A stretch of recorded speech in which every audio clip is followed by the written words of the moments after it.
Hi, everybody, and welcome into another Linfield Coaches CatChat for the Linfield Women's Basketball Program. Joe Stuart here with head women's basketball coach Casey Bunn-Wilson and Dawson Bunn-Wilson on his first birthday. Casey, Dawson, how are you guys doing today? We're doing great, thanks. It's a big day with it being Dawson's first birthday, but we do still have plenty of basketball to talk about too.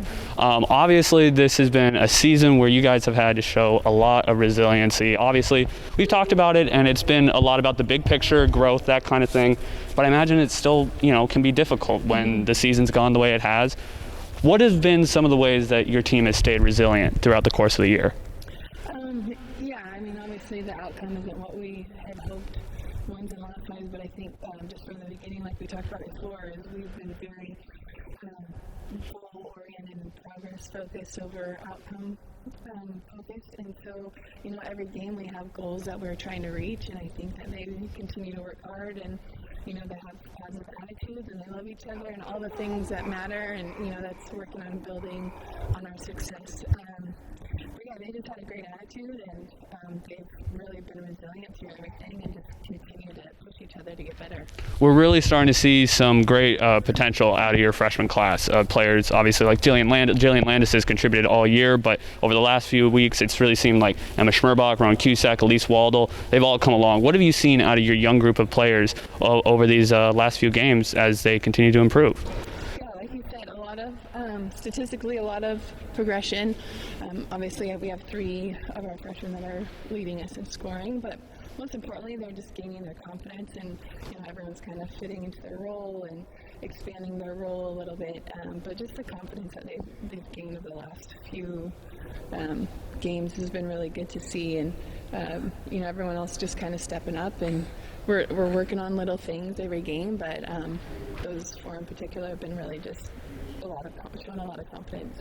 And then on the more experienced side of things, Janessa Iniga was able to come back for the last couple games, and man, she looked terrific, having 2 of the best games of her career in the last 2 nights. And what has just been some of the things that you've seen out of her? She just seems to be more comfortable and more capable on the basketball court than she showed in short spurts through her first couple seasons, now with a real role.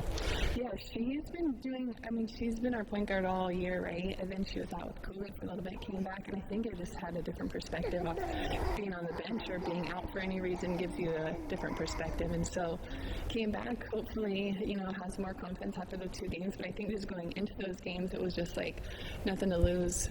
Why hold myself back? Right. And, finally she's hitting some shots that she usually makes in practice but hasn't in games. And so it was really good to see her hit those in games. And then along with her, you also got back Brooke Landis recently, as well as Maggie Smith. How does it help having that experienced group back out there with such a young team? It's huge. Their experience is invaluable, and having Maggie back as one of our leaders is, I think, helped with everyone else's confidence, and just her presence on the court just kind of eases everybody. It's like, okay, Maggie's back, we're good. Yeah. And she just brings that leadership. No, you can totally see that in her first couple games back. Just things seem a little bit more calmer with her on the floor, for sure. Yeah. So a few big games coming up. You got a remake this Wednesday at George Fox, and then hosting Whitworth on Saturday, hosting Whitworth on Friday, Whitman on Saturday. What are you going to be looking for over these next few contests? Keep getting better, rebound, and defend. That's our goal. Those are the goals. Those are the goals, folks. Again, it'll be at George Fox on Wednesday night in a remake game. We'll have live audio coverage for you on that on the Linfield Sports Network, and then hosting Whitworth on Friday night, Whitman on Saturday. For information on how you can attend in person with COVID safety and health protocols, visit golinfieldwildcats.com. Casey, Dawson, thanks for the time, and happy birthday, buddy. Thank you.